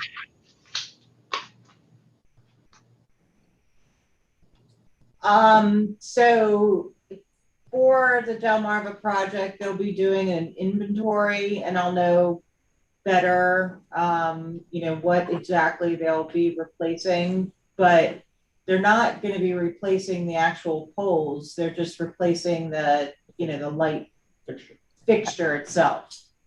That's what I figured. I was just saying it's dreaming to get vanity poles, but can you let me know if they plan to replace those lights with LED lights? Sure. When that inventory is going to, you know, start this summer and probably take many weeks because there's so many lights. Okay. Yes, I will let you know. All right. I believe we're now ready to move on to question number 9. You discussed the $232,000 budget for rentals. Here, my hand was up for the previous slide. I'm sorry. Yeah, for some reason it wasn't registered. Sorry about that. Oh, that's okay. Thank you for the previous slide, please. Previous slide, WIT. Yes, that was it. Yeah, so 2 comments I wanted to make as it relates to, looks like the panel was up. Can that be removed because I can't see the information? Thank you. As it relates to the lights, I think traffic coordinated equipment. If you're coming south on, I guess that's Walnut Street, and you come to the intersection by the 76, and you make the left going over the New Margaret Rose Henry Bridge, that light right there, just wanted to mention that one car can go through there and the light changes. I just wanted to mention that as it relates to traffic coordination and things of that nature. Literally, like one car can go through the light when you make a left coming from the south end of Walnut, making left going over the Margaret Rose Henry Bridge. That's one thing I wanted to mention. And then secondly, on Shipley Street between 8th and 9th, it's been torn up for about 3 or 4 years. And is there a date slated for the city to work with DelDOT, or is it the city that is going to be repaving that street? Because again, and I know that there was a lot of things that needed to be worked out, but I just wanted to know because I get a lot of calls about Shipley between 8th and 9th. There's a big project that's slated to go down in that block. It should be forthcoming here over the next 2 months. Contracts are being put in place now because we did receive a significant amount of funding to do the project from DelDOT. Awesome. Thank you. And like I said about that light, you know, I just wanted to mention that. And as you're assessing or reviewing different lights, I'm asking that you add that to the list. Thank you. That's all I have, Mr. Chair. All right. Thank you very much. And actually, while we're on that, Mr. Carocha and Commissioner Williams, something that's, again, I think this is a talk for another day, but the construction, I know the construction projects are on an increase, and obviously going into Councilmember Harley's district, the center, downtown district is a lot of construction, and you know, I hear it, you know, namely from a lot of my colleagues all the time. Many don't even want to come downtown anymore because of the amount of construction. So maybe it's something we can look at. You know, I think it's a different conversation. Just a way to better notify the public about what projects are going on.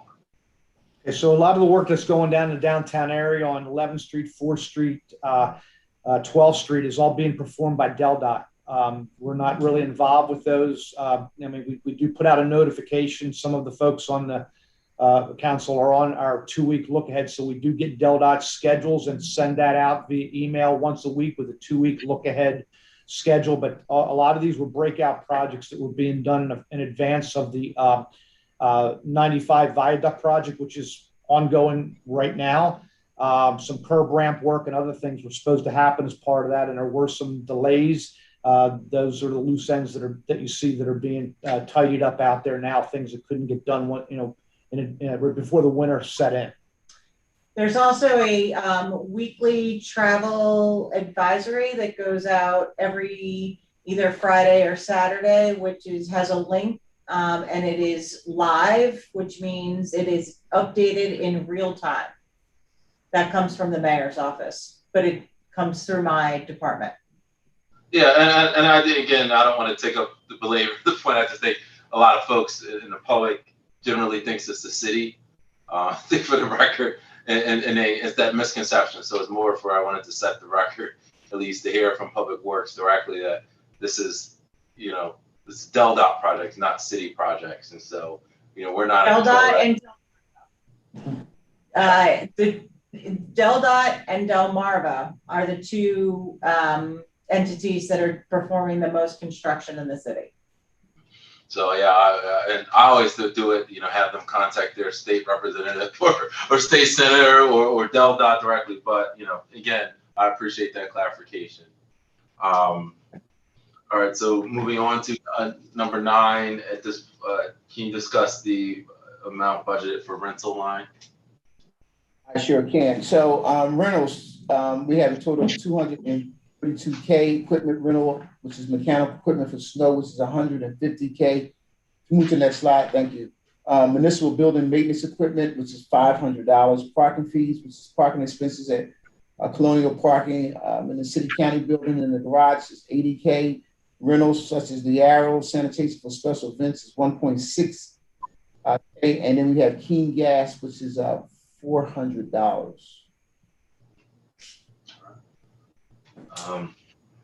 Moving on to the next slide, can you discuss the approximately $381,000 for miscellaneous services? Can you also give the breakdown of who the vendors are? Move to the next slide, please. Next slide, please. Okay, we have 15 entities that we plan to use for miscellaneous services. One of those entities is a DBE, the one that's highlighted, P. Wilson Exterminating Company. My total miscellaneous services I'm asked for is $380K. To the far right, you can see the amount of time we've been doing business with these entities. The other point was the GPS monitoring. Verizon Network Fleet is the line. It's a fourth line. That is the GPS monitoring of our vehicles. The Verizon Network Fleet. Yeah. Okay, and I just again I thank you, Mr. Akbar, for noting this. But I do notice that the DBE is one of the smallest contracts there. Are the efforts again? I know I don't want to belabor the point, but our efforts to again reach out to minority and women-owned agencies that can maybe fill some of these one-year contracts. I will take what you're saying in consideration. I mean, we do that, and I will start having more conversation with the Office of Economic Development. Okay, all right. You're And I know aware, bigger city. Yeah. I'm sorry, just so you're aware, some of these contracts like guard service and so forth are put out for competitive bid. You know, so we do advertise some of these larger contracts are advertised, like the Mid-Atlantic services for cleaning, janitorial services. So it's a competitive bid situation. So any entity can perform the work and bid on it, and as long as they meet the qualifications of the spec that goes out, we award to the low bidder. Okay. Thank you for that clarification. Yes, we move on to question number 11. Next slide. Can we discuss the parking meter status and amount of replacements slated for fiscal year 22? Sure. Move to the next slide. Our Transportation Division recently purchased 100 single space meters in FY21. Transportation plans to purchase 100 more single meter meters in FY21 for replacement. And transportation is in collaboration with finance to move to multi-space kiosks throughout the city. Next slide. And for question 12, can you discuss the capital budget requirements or the request? Street paving, which is $5 million, and then emergency sidewalk repair, $1 million. I'll take this one, Mr. Chair. So street paving and reconstruction is an ongoing program that we've been doing. I mean, we have a fairly large street network that we are responsible for, approximately 147 miles of city maintained streets, and even some of the state maintained roads we have to do patching on outside of the major pave and rehab contracts. So we have budgeted within the capital program for FY22, which has been submitted, $5 million for street paving and reconstruction, and for $1 million for emergency sidewalk repairs throughout the city. If you can go to the next slide, please. So this chart here, it was interesting that I got these questions the same day I got the 21 pavement condition assessment comparison. So for those that are interested, the chart that you're looking at on your screen now shows what work has happened between 2007 and 2020 and what the condition of the road network, in other words, the asset as a whole, has done. We've ramped up spending significantly over the last 3 years, 18, 19, and 20, thanks to some support with City Council and allowing us to go and do a bond anticipation note for the FY18 and FY20 CIPs at one time. This also goes to show you for FY22 moving forward, the effects of spending $1 million a year, $2 million a year, and $4 million a year. So to really improve the road network as a whole, we need to be spending $4 million a year on road paving and reconstruction, and we're not there. And the budget, as you saw, is about $2.5 million a year. So we're, if you look at the 2 million line, we're barely maintaining the condition. We're not improving the network as a whole. So I just thought I'd throw that in there just for discussion purposes, and so you get an idea of what's going on with the road network. And this again was just recently done over the last few months, where we've gotten to a physical assessment of each city road in our database. All right. Councilmember Gray. Thank you, Mr. Chair. I know there's a lot of streets that need repair, and you say you have a database now that shows you the condition of every street in the city. I think I understood that.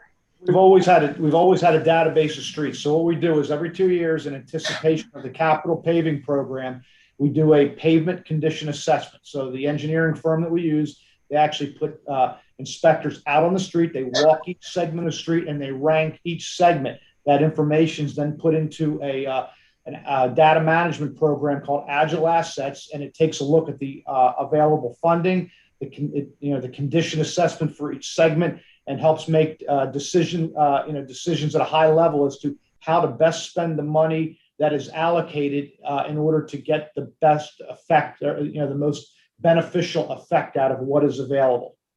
Okay, I think I spoke to someone about this before, and not just the condition of the surface of the street is taken into consideration, but also taken into consideration is the cost to repair it, the depth that you have to go down to and fortify it.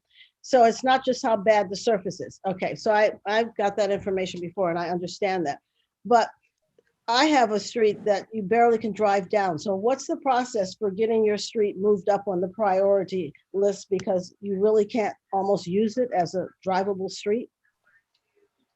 All right, so we go through a process with this, and the software that we use and the engineering firm that we use takes a look at these, and the report spits out what areas, where we can best spend the money that's available. So for instance, in FY22, assuming the capital program is passed for 2 years, we'll have $5 million. So it takes a look on a citywide basis of how to best spend $5 million. If you have some roads that are in such bad shape, or they're going to require full depth reclamation or total reconstruction of the road, it may not spit that road out, because essentially we'll end up spending the bulk of our money on one road or one segment of road. So that may be a reason, that it's not shown up. If you want to contact me offline about the segment, I can certainly pull the pavement condition rating of the road and find out if it's going to. Yes, thank you. I will send you offline.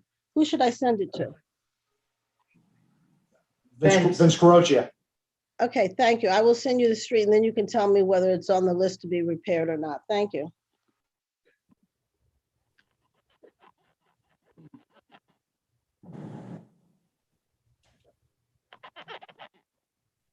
Sorry about that. I was on mute. Council Member McCoy, the floor is yours. Thank you, Chair. So I actually got a chance to talk to the commissioner probably about a year ago about Broome Street, and she actually was able to inform me that Broome Street is something that DelDOT actually was supposed to have taken care of 8 or more years ago. So I need to know, how are we going to make certain who's accountable and who's responsible for completing what they started? So this is a street that's actually really within our city limits, but because of the nature of the street, it is not our responsibility. We need to make certain that someone is holding them accountable for taking care of it at the time it was the street was tore up or whatever. Okay, there's multiple state maintained roads within the city of Wilmington, and if I can send that to Marshall. We've got a map, so I get a lot of calls. This map will specifically show you what roads within the city are maintained by the state of Delaware. So under the town agreement with them, they're responsible for paving those streets curb to curb during their pave and rehab projects. That's like this work that's going on that you've seen on 11th Street, 4th Street. Only for mature audiences. Viewer discretion advised. Those streets are typically being handled by DelDOT. That's why they've been out there working. If you want to send me the information on it or whatever, we can certainly pass it along to DelDOT, but we have no way to force them to come in and spend money. either, the best leverage there is talking with your counterparts, state senate and representatives, and have them put pressure on DelDOT, the city contingency of legislators, and have them, talk with DelDOT or allocate their CTF funding towards work on Broome Street. Okay. May I follow, Chair? Yes, please. Okay, thank you. So I will make certain that I forward that information on, but I'm a little concerned, or rather confused, because if DelDOT's the whole point of, hold up, I think I'm confused about exactly the reason why the street was torn up was because of some what was underneath of it that needed to be repaired, but it was not the city's. I guess the city is not responsible for repaving that street, because of the street that street is repaved by DelDOT. So I'm just trying to figure out like how the ball got dropped and how it did so for like a decade, and now Senator Lockman actually has responded to me and got about almost 2 blocks of it repaved, was able to do that. But at the same time, I'm still trying to get the rest of the stretch all the way out to Lancaster Avenue. And I just wanted to, I'm just trying to figure out like, how do we make certain that doesn't happen again? Because I have a street right now that's in the city that only one side of a 2-lane street is paved. So I have a huge dip between Maple on the what is that? The cross section of Maple and South Harrison, I believe. Yeah, and everybody's boom, boom, trying to get up that actual dip from that 2-lane street. So that's a city thing. But I'm just trying to make certain that I am able to follow up and make certain that doesn't happen again. So I just wanted to make certain. Right. Well, the reason why one lane may have gotten paid, there may have been work there, and they're only responsible for doing a full lane width in the area that they disturb, not from repaving the street curb to curb. But where necessary and where possible, I guess I should say, we do partner with them. So if they were coming through a neighborhood and doing gas work, we've partnered with them, and we'll come through and do the final paving of both lanes and put ADA ramps in where there are none.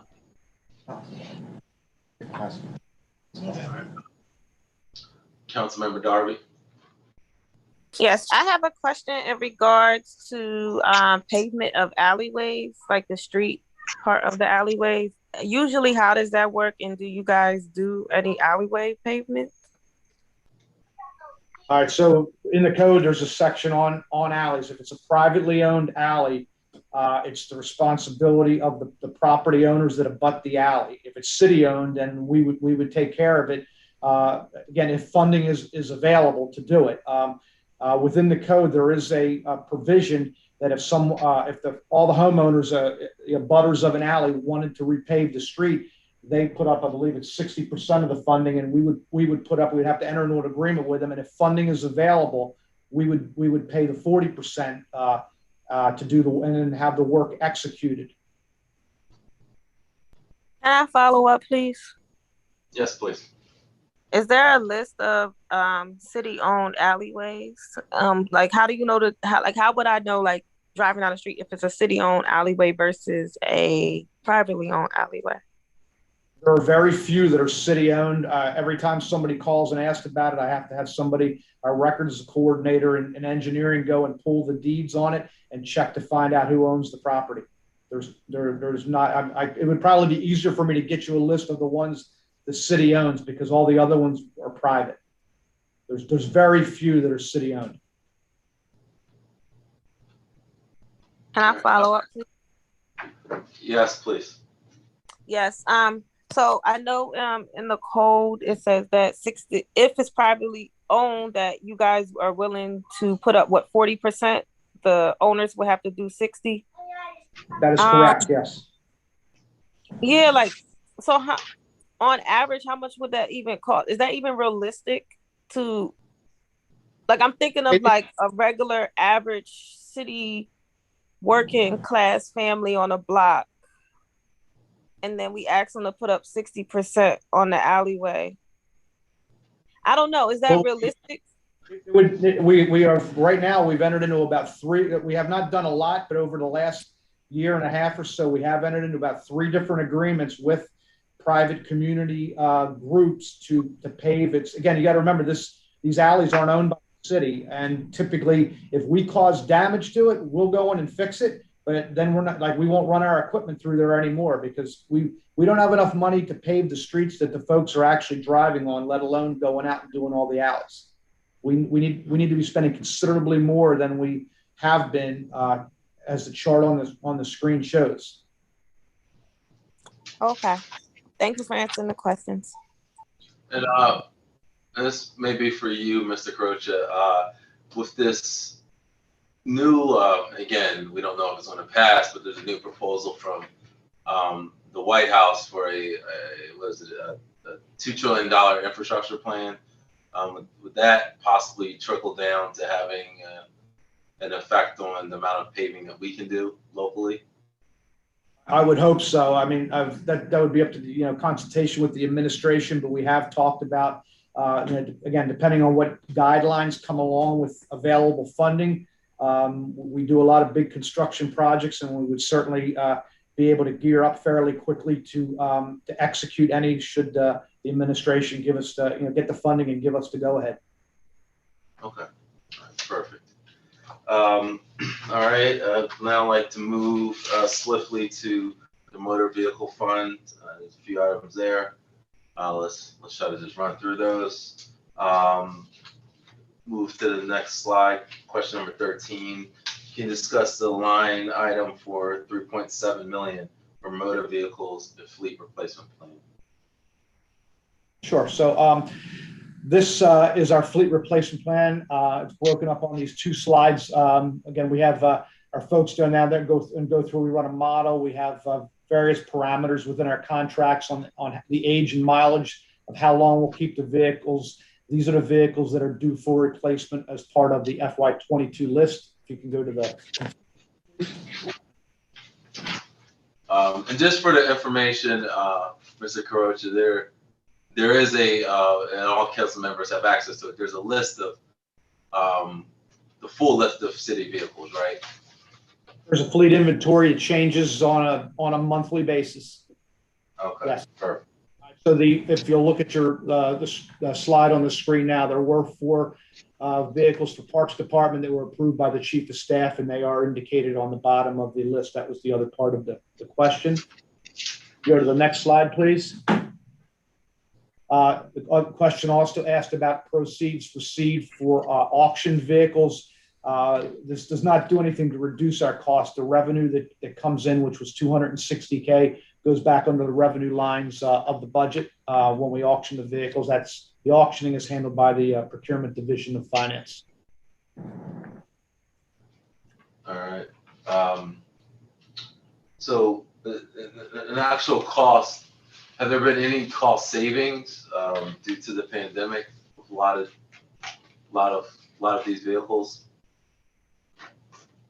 Fuel. Well, some of the fuel costs are down because of the for some of the administrative vehicles where folks would normally be in here that are working from home. We have saw for last year fuel costs drop off, although now the price per gallon at the pump has rose significantly. So we're starting to feel the impact of that. But maintenance costs throughout the last year or so since March of last year have remained fairly steady as the commissioner started out. Our folks down at the municipal complex have been in there nonstop. We actually have additional work that's happened on weekends and whatnot. So any of that revolves around use of motor vehicle and fuel, those are still being used. But we've not seen anything really out of line. Most of our vehicles, for instance, trash trucks, police cars, fire trucks, are still being used regularly on a daily basis. Councilmember Gray. Thank you, Mr. Chair. To support the president's clean air initiatives and environmental cleanup, are we looking at any renewable source vehicles or electric vehicles in the replacement vehicles that you're purchasing? Yes, Councilwoman Gray. In my introduction, that is one of our priorities. We currently have a professional consultant looking at a transition plan, what that would look like to go to electric vehicles and hybrid vehicles. How long that would take, what the transition would look like, what vehicles we could, realistically do. There are this next month, actually, we're gonna have a police hybrid vehicle come in and have our police test it out. It's a loaner vehicle. It's a loaner vehicle for them to try out to see if they like it. It's a hybrid. So yeah, we're well on our way to moving towards, you know, as much as we can realistically, renewable energy vehicles. Follow up, Mr. Chair? Yes, please. I did hear you at the beginning saying that one of the things you're going to work on are charging stations. Do you have any idea now when that initiative is going to go forth, or have you already started it, or what?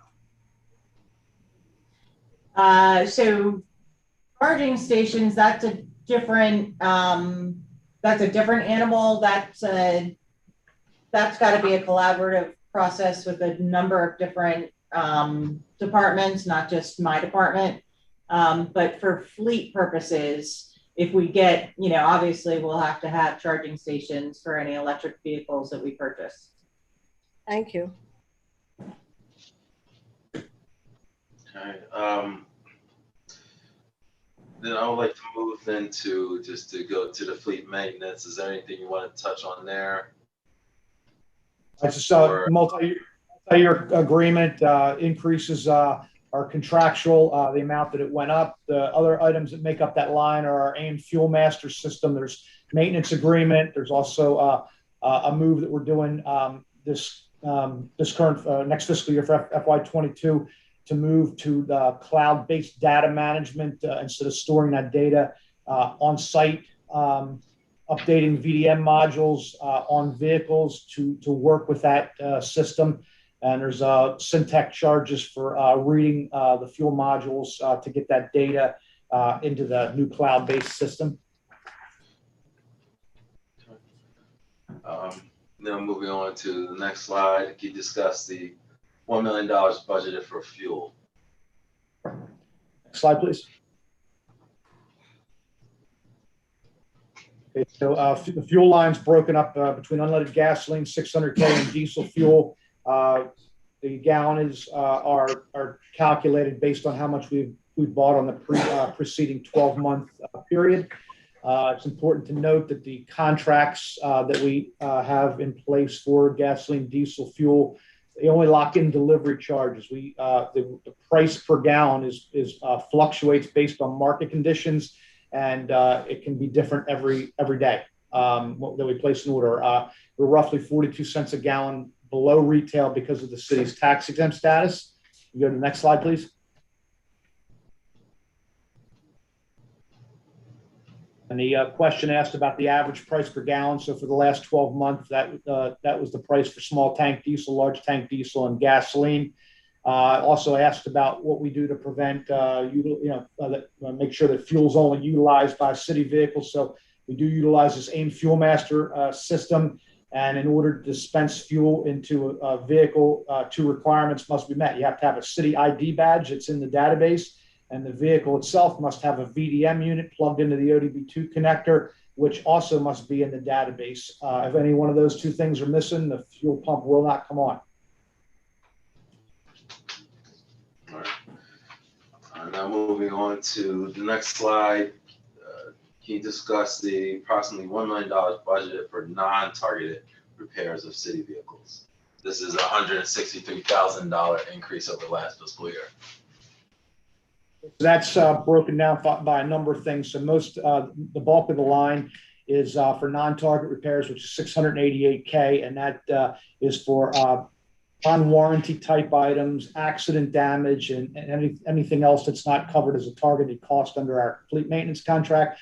There are also 2 items in here that are major expenses that we have to deal with. One is the AIM Fuel Master upgrades at the fuel aisle and the actual equipment that's on the pumps. That was put in 2011. So now we've budgeted for upgrades to that at $65K, and we've also got a DENREC requirement for stage 2 vapor recovery at the fuel aisle for $25K. Those are 2 items that are new for this year that are probably will go away next year once the projects are done.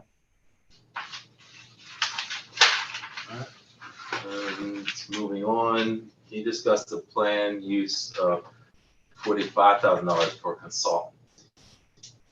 So that is our Mercury Associates. They do our fleet administration and management for our fleet contract. Big part of what they do is monthly internal service chargebacks. They run the model for our fleet replacement program, and they provide independent verification of our fleet maintenance contract costs to make sure that everything is fair and reasonable for the costs that are being submitted for payment to the city. We did reduce that amount by $15K for fiscal 22 due to less travel to our site by the consultant. Most everything's being done remotely, and it has been since for this current fiscal year, and anticipate it will remain that way in 22. Can you, moving on to the next slide, can you discuss the approximately $55,000 budgeted for equipment rental? Sure. So the equipment rental costs are variable. We put that amount in there, 55.1K. If we have to rent specialized equipment when our equipment's out of service, for instance, a bucket truck, a fire truck, a front end loader, or something of that nature that we have either don't have a spare loaner vehicle that we can use, or something's going to be down for an extended period of time and we need it. They're typically short-term type of rentals. So we use that line when we have them. If we don't have any rentals, we don't rent anything. Then just kind of wrapping up, if you could turn just to your organizational chart. Is there any comments or? Just for ease of reading, so our department, as you know, is pretty large. So the major divisions are all on the chart on page one. The one that's on the screen now, public organizational chart. The divisions are broken down in depth or more granularity. Water divisions on the next chart, which you'll see again on the next Monday presentation, and the ops division is broken down here. These are the larger divisions. So if you can go to the 2 more slides ahead, please. That'll be our operations division. And then the red boxes are on there to show where temps are working, and the green boxes indicate where we have vacancies with the numbers required, just so for ease of reading. All right. At this time, I would like to take it to the public if there's any comments or questions from members of the public on here with us tonight. Seeing none, I will then turn it to members of council for any final comments or questions. Council Member McCoy. Thank you, Chair. I just would like to thank and commend our Public Works for, making certain that the trash got taken care of during this, even though we are definitely still dealing with our pandemic. When it was at its worst, we were able to rely on that service. So I thank you very much. And also thank you, Chair, for giving us that opportunity for our voices to be heard. I know that this hearing is a little as is a little different than the previous ones, but this is your first year, and I'm glad that you're giving us a chance to comment and give up our ideas as well. Thank you. I believe, there we go. Vice Chair Harley. Thank you, Mr. Chair. I just want to thank Commissioner Kelly, all of her department heads, because they have been par excellent, haven't missed a beat. And not only that, but whenever I reach out to Commissioner Kelly, because I have things going on, and it seems like every community in the 4th district, and whenever I call her, she's always professional, respectful, and the turnaround is quick and fast. And I have to point out or shout out to Brian. A lot of my requests go to Brian, and I want to thank him. And again, I just want to thank everyone for the great job that you've done. Thank you. Thank you. Thank you. Council Member Fields. Thank you, Chair. I just wanted to say thank you to Commissioner Williams and all of our team. I just want to say, you know, you guys did a good job tonight. I appreciate it. I thank you for taking my phone calls as a, my emails and my phone calls as a new member to council, and helping me understand and showing me the way. I just had one suggestion I didn't hear, and I guess I passed by it. But could we have an offline conversation about the recycling? Remember when years ago when we used to have the rewards for recycling? I mean, I know I didn't see it in the budget, and I know it, you know, it may not be something that we could do, but maybe we can revisit it next year. You know, do you remember that program? Like the different stores, they gave discounts and different things away. You know, once you recycled and you got a lot of points or what, enough points. Yeah, we can talk about it for sure. Okay. Yep. Yep. So, I mean, we can talk about it offline. I just wanted to bring that to your attention just in case I forget tomorrow. But again, thank you so much for your conversation the other day. I appreciate you all. Keep up the good work, and I look forward to working with you all. Thank you so much. Thank you. I appreciate everything, the budget presentation, Public Works. I know there's a lot of questions and answers, but that's what we're here for. That's what we're all here for, to move the city forward. Often there's not a process in a regular committee structure to do the education that's necessary for, I think, council members and the public. So I appreciate you just being as thorough as possible to explain various aspects of your very complex department. I know it's a lot, but you know, I definitely feel like you all did a great job covering everything. With that, I'd like to turn it to Commissioner Williams if there's any final parting words from you or your team. No, I just thank you all for being so engaged, and I encourage you to reach out and call me with questions. It takes years, quite frankly, to understand how Public Works works, right? So don't be afraid to send an email, give me a call. We'll sit down, we'll explain it. It's complicated, and it's okay to ask questions. And usually there's a reason for why we do things. Really, there's usually an explanation. But we are open. We're open to new ideas. But there are things that just take a larger conversation than a budget hearing. So I'm open to those conversations. The administration is open to those conversations, and I'd love to have them. So I appreciate your time and your engagement, and really the constituents. We want them to be engaged. You know, call 311. When you call 311, it actually does go to our Public Works call center if it's a Public Works issue. So I encourage everyone to go ahead and do that. And that's the way we keep track of stuff. Thank you. Thank you very much, Commissioner. And with that, I would like to thank all the department heads here present today from the various departments, OMB, WITN, and of course you, members of the public who are watching either live with us or on recording. Just as a housekeeping note, the next budget hearing is scheduled for this upcoming Monday, May the 3rd. And this is the final day of budget hearings. Then we go into more budget sessions and then meetings after that. But the schedule is Public Works again, but this time it's the Water Sewer Fund at 4:30, and presentation by the Water Sewer Fund consultant regarding the financial plan for Public Works. This pertains to water sewer rates, to put it in layman's terms. And as a presentation to, why the rates are justified. And that will be at 6:45. And as always, you can always tune in to WITN channel 22 to watch the meeting. You can also watch online at WITN22.org. And budget information is available at our new budget website, WILMDEbudget.org. And at this time, I would like to entertain a motion to adjourn. So move. Second. All in favor? Aye.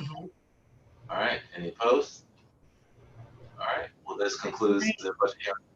for this evening, and I'll everyone be safe and well, and I look forward to seeing everyone on Monday evening. Take care. Good night. Good night. Night.